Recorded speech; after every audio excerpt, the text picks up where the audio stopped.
Yeah, this is something I've been planning for a long time. Thought I'd like to see what it really is. It's basically a homemade wooden lathe. I've got this piece of aluminum here to hold the drill in place.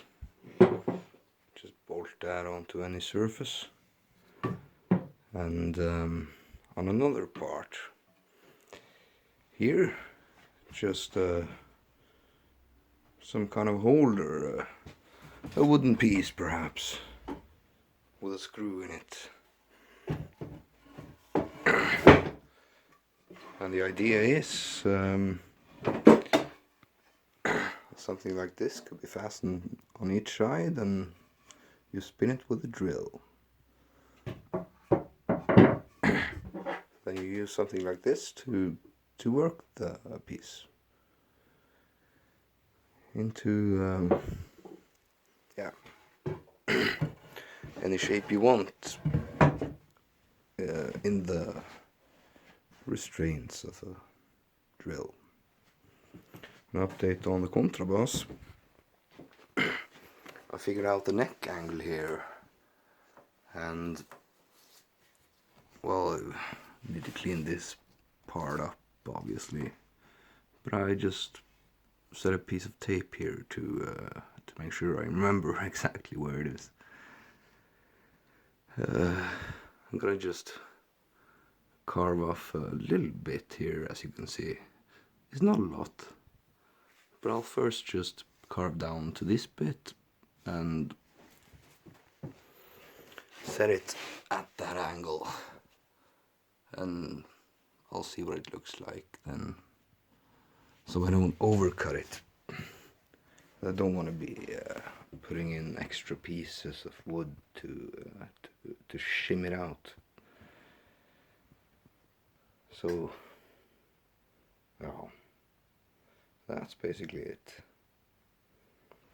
I haven't really talked about the inside here, the groove that the neck's gonna sit in. Now I coated it in wax, as you might be able to tell here, to make it go in and out smoothly without pieces of wood getting ripped out when I test fit. And that's okay, you could do that, but I wouldn't really recommend it. It's better to put some pieces of butter paper or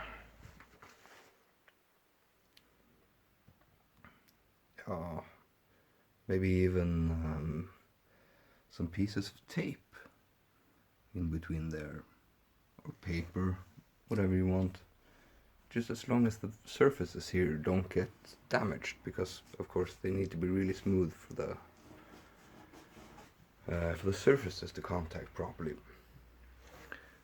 And you can see the groove down here. That's gonna be fitted with a brass slider.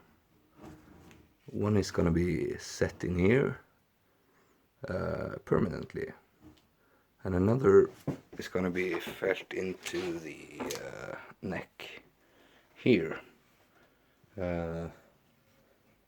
If I remembered to upload the previous videos on this, I had a wooden substitute for it down here.